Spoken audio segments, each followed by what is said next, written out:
ایک انصاری صحابی رسول اللہ صلی اللہ علیہ وسلم کے پاس کچھ مانگنے کے لیے آئے۔ آپ صلی اللہ علیہ وسلم نے ان سے پوچھا، تمہارے گھر میں کوئی چیز ہے؟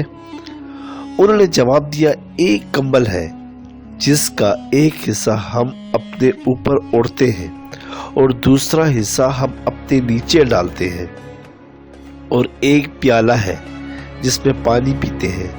آپ صلی اللہ علیہ وسلم نے ارشاد فرمایا، یہ دونوں چیزیں میرے پاس لے آؤ۔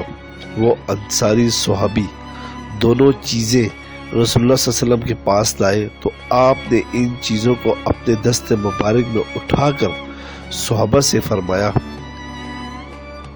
یہ دونوں چیزیں کون خریدے گا؟ ایک صحابی بولے، میں 1 درہم میں یہ دونوں خرید لوں گا۔ آپ صلی اللہ علیہ وسلم نے 3 بار پوچھا، 1 درہم سے زیادہ کون دے گا؟ ایک اور صحابی بولے، میں 2 درہم میں خرید لوں گا۔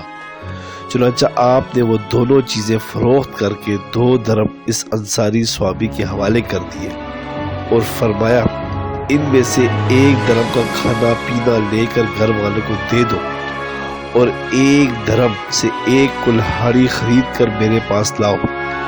انہوں نے ایسے ہی کیا۔ چنانچہ رسول اللہ صلی اللہ علیہ وسلم نے اپنے دست مبارک سے کلہاڑی میں دستہ لگایا اور فرمایا، جاؤ لکڑیاں کاٹو اور فروخت کرو، اور 15 دن تک مجھے نظر نہ آنا۔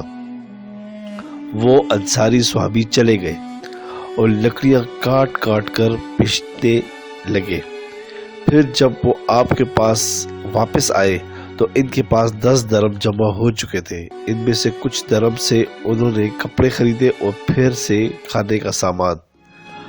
آہ صلی اللہ علیہ وسلم نے اس کے حالات کی اس خوشگوار تبدیلی کو دیکھ کر ارشاد فرمایا، یہ صورتحال تمہارے لیے بہتر ہے اس بات سے کہ کل قیامت کے دن تم اس حالت میں آؤ کہ تمہارا مانگنا تمہارے منہ پر برز نشان یعنی کہ زخم کی صورت میں ہو، اور یہ یاد رکھو کہ سوال کرنے کی اجازت صرف 3 آدمیوں کو ہے۔ نمبر 1، جان لیوا فقر میں مبتلا شخص کو۔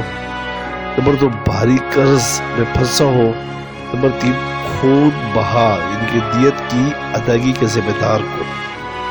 سبسکرائب کریں، لائک کریں اور بیل آئیکن پہ کلک کریں تاکہ آپ کو اس طرح ہی پیاری اچھی اسلامی ویڈیو ملتی رہے۔